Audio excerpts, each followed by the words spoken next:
मोदी जी, इमरान खान को शिकायत है, उन्होंने बताया कि मैं जब प्रधानमंत्री बना तो आपको फ़ोन किया, आपसे उन्होंने कहा कि मैं पठान का बच्चा हूं, सच बोलता हूं, तो एक मौका तो उन्हें भी मिलना चाहिए। इमरान खान से मैं पहले भी मिला हूं, विस्तार से मेरी बातचीत भी हुई है। जब वो प्रधानमंत्री यानी उनकी पार्टी के सबसे बड़े नेता चुन करके आए तो मैंने टेलीफोन भी किया था, देश के एक मुखिया के नाते, और तब भी मैंने उनसे कहा था, देखिए इतना बार हमने लड़ाइयां लड़ ली, हर बार आपकी पिटाई हुई।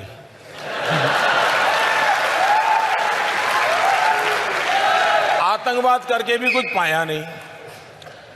ये जितना हमने बर्बादी 40 साल में की है, अगर हम 5 साल मैं मेरे देश में गरीबी के खिलाफ लड़ूं, आप अपने देश में गरीबी के खिलाफ लड़िए, हम दोनों गरीबी के खिलाफ लड़ें, हम अपने अवाम का भला करेंगे।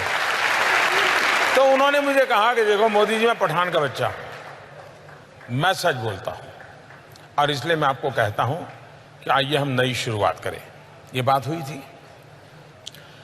पाकिस्तान में समस्या ये मैं अनुभव से, मेरा अकेले का अनुभव नहीं है, दुनिया के देशों का अनुभव है। मैंने दुनिया के कई देश के महापुरुषों से बात की है, गल्फ कंट्रीज के, अरब राष्ट्रों के सभी नेताओं से मैंने बात की है, मैंने अमेरिका, चाइना, रशिया, उन सब से भी बात की है। एक बात ज्यादातर उभर करके आती है कि भाई आज़ाद करोगे तो किससे करोगे? आर्मी से करोगे, आईएसआई से करोगे, कि इलेक्टेड बॉडी से करोगे? बोले पता ही नहीं चलता वो देश कौन चलाता है। तो ये सबसे बड़ी समस्या है, पहले वो अपनी ये समस्या सुलझा दें। आपने समस्या सुलझा दी, घर में घुस के मारा। आखिरकार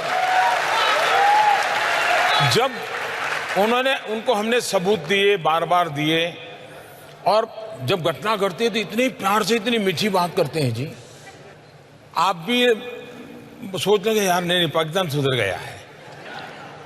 पुलवामा के बाद मैं उनकी बहुत मीठी मीठी बातें मानने को तैयार नहीं था। मैंने कहा भाई आपकी बहुत बातें सुन चुका हूं, आप करते ही नहीं कुछ। हमारे यहाँ इतने लोगों को मार दिया, आपको हमने सबूत दे दिए, हमने एविडेंस दे दिए, उनकी टेलीफोन दे दिए, सब दे दिया, लेकिन आप कहते हैं हम जांच कर रहे हैं, और 10-10 साल हो गए। तो अगर ठीक है, अब हमारी सेना को जितना आता है वो करते रहेंगे।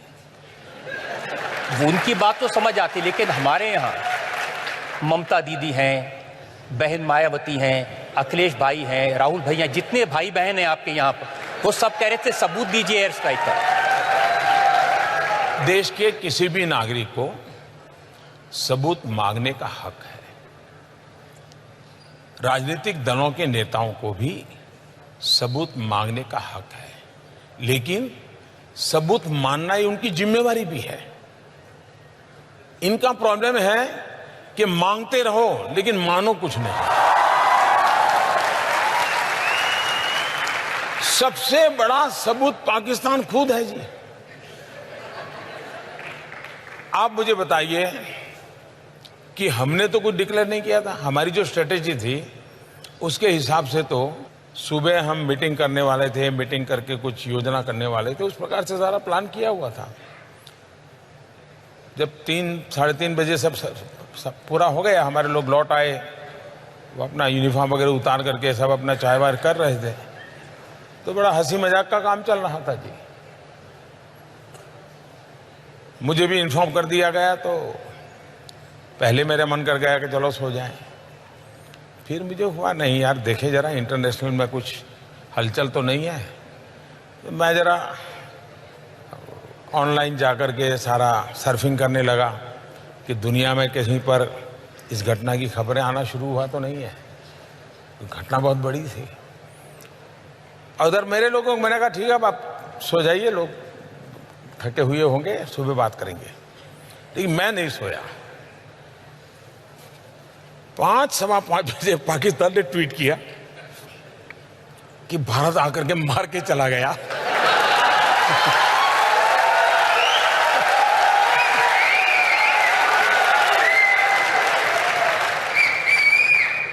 तो मैं फिर समझ गया कि मामला वो सिंपैथी गेन करने के लिए कुछ कर रहे हैं। रोना शुरू कर दिया इन्होंने। तो मैंने फिर हमारे लोगों को इकट्ठा किया और मैंने कहा भाई तुरंत बैठना पड़ेगा। तो जब रात भर जगे थे लेकिन फिर भी इकट्ठे हुए फिर परिस्थिति का मूल्यांकन किया, फिर आगे की रणनीति हम बनाते रहे। ये सही है कि पाकिस्तान ने बालाकोट के उस इलाके में जंगलों में कुछ मिसाइल गिराए निशान बनाने के लिए, ताकि दुनिया को बता सकें कि भारत का निशाना चूका? ये इस विषय के जो जानकार लोग हैं इन्होंने खोज के निकाला है कि, और जिसकी चर्चा पिछले 2-3 दिन से ज्यादा हो रही है, इस सब्जेक्ट के एक्सपर्ट हैं, उन्होंने कहा भाई अब उनके लिए मुसीबत थी कि भारत ने आकर के यहाँ किया है तो ये सिद्ध हो जाता था कि यहाँ टेररिस्ट कैंप था, क्योंकि इतने बड़ी पहाड़ी में घने जंगल में एक अकेली इकलौती बिल्डिंग और जिसमें भी 600 लोगों की रेसिडेंशियल एकोमोडेशन, तो हर किसी को सवाल उठता है कि क्या था। इसलिए इनके लिए इसको छुपाने के लिए कोई न कोई रास्ते ढूंढने ही पड़ेंगे। पाकिस्तान के लिए दोनों तरफ से मौत है। ये भी कहे कि यहां कोई आया था, बम गिरा था, तो भी फंस रहे हैं। और वो इतने डर गए थे जी, वो गलतियां पर गलतियां चले।